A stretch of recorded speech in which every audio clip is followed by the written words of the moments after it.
Hello বন্ধুরা, সবাই কেমন আছেন? আপনাদের দোয়া ও আল্লাহর অশেষ রহমতে আমিও ভালো আছি। আজ আমি আমার নতুন পেজে একটা ভিডিও নিয়ে চলে আসলাম।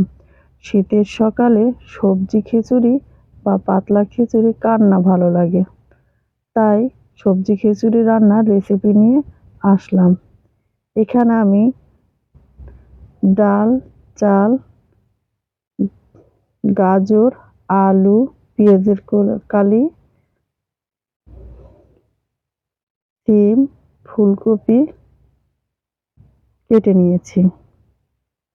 এগুলো ভালো করে পরিষ্কার করে ধুয়ে নিয়েছি। আমি এগুলো আপনাদের ভালো করে দেখাচ্ছি। এবার চুলোর আগুনটা ধরিয়ে দিয়েছি। পানিটা একটু গরম হলে আগে চাল দিয়ে দিয়েছি। এখন ডালটা দিয়ে দেব। ভিডিও বড় হয় বলে আপনাদের সবকিছু দেখাতে পারি না, তবে চেষ্টা করি আপনাদের সবকিছু দেখানোর জন্য। সবজিগুলো আমি দিয়ে দিয়েছি, আপনাদের দেখাতে পারলাম না। এই দেখেন আমার খিচুড়ি টকবক করে ফুটছে।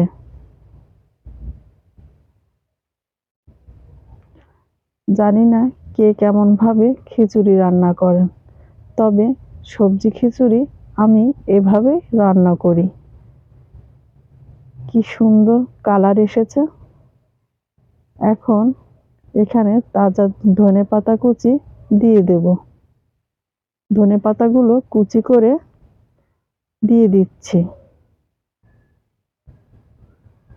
এবার ভালো করে নাড়াচাড়া করে নামিয়ে নিব।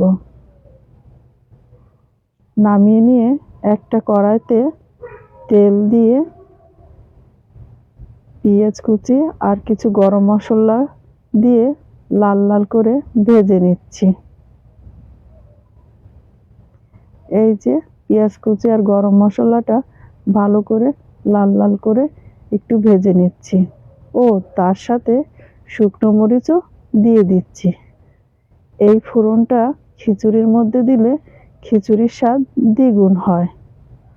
কে কেমন ভাবে রান্না করেন জানি না, কিন্তু আমি এভাবে খিচুড়ি রান্না করি। এবার এই ফোড়নটা খিচুড়ির মধ্যে দিয়ে দিচ্ছি।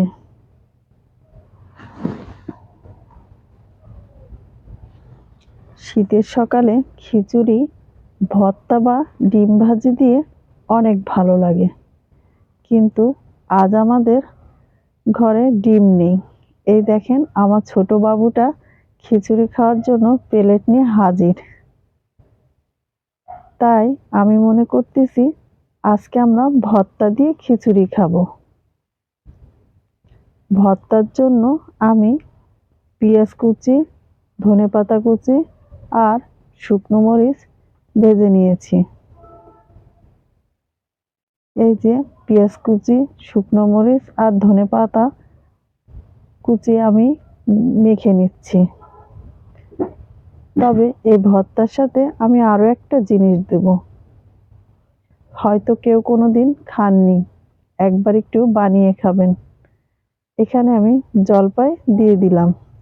জলপাই দিয়ে এই আচারটা বা ভর্তাটা সবাই খেয়ে দেখবেন।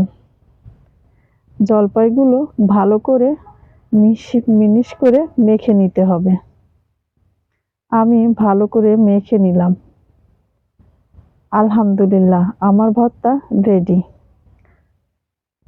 এই দেখেন আমার ভর্তা কত না লোভনীয় হয়েছে।